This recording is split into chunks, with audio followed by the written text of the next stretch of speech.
So again, you want to be the top of this at the top page, rotating the number down so that it is at 9. Okay, here it is at 3. And just repeating that so you get a horizontal line equally measured on the page there. That gives you that section. These 2 points just going to create this eye level. Again, you're keeping your vanishing points where they intersect in the corner on either side. And just like this sketch, you can see that I've placed it below the horizon line, so I'm just going to make this line pretty tall, so I have plenty of space so I can estimate the distance about to here.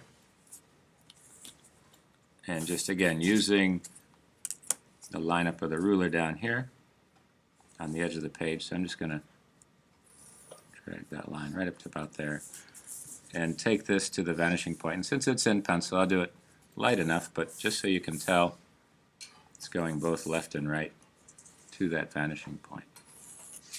I don't know how wide or deep I'm making this yet, just kind of arbitrarily putting that in there, but that'll get me set up. Okay, so there's the front of it. I'm going to make it about this deep and this long, so I just need to take that point, place it right along the vanishing point there, right along here, and from this corner take it to the vanishing point on the left and the right.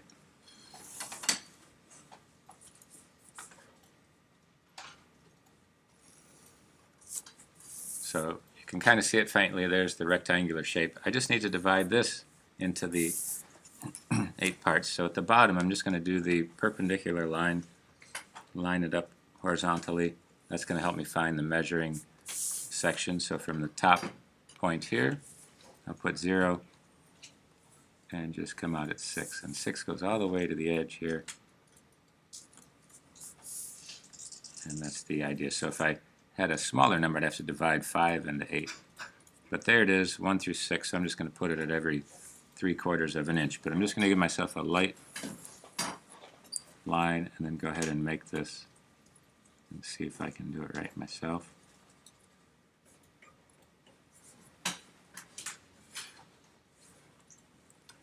So there it is, 1, 2, 3, 4, 5, 6, 7, 8. Take that line across, so just keep the point on that section, make it straight across, put a point right there.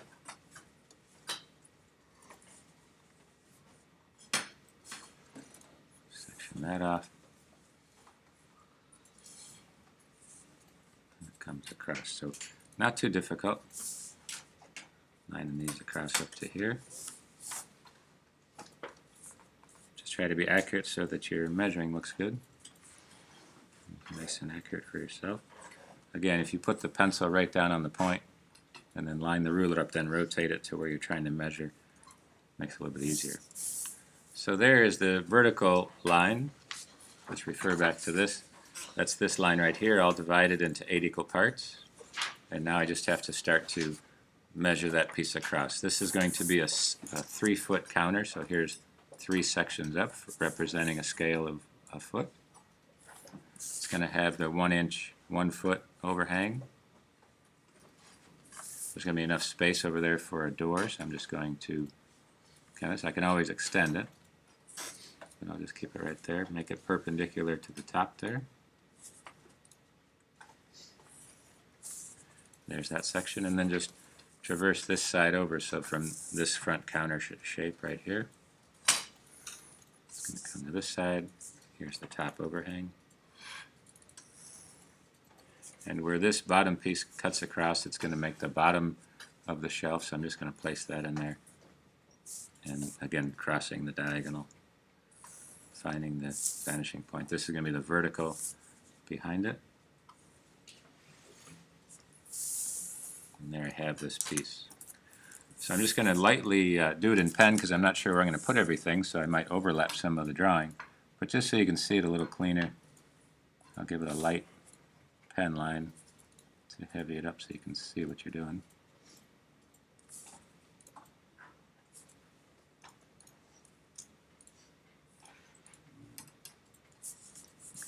across.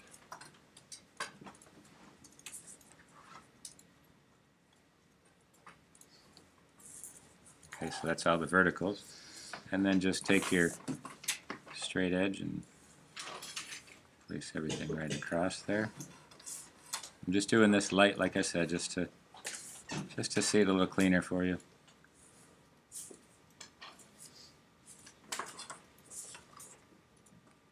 Transfer this out.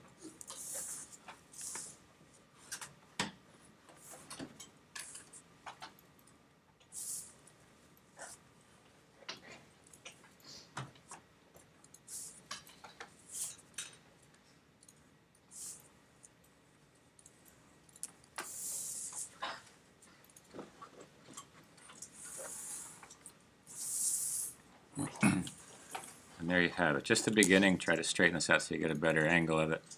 2 points, left to right. And there you have everything. This divided into 8 equal parts using this triangulation method just to see that part. Okay.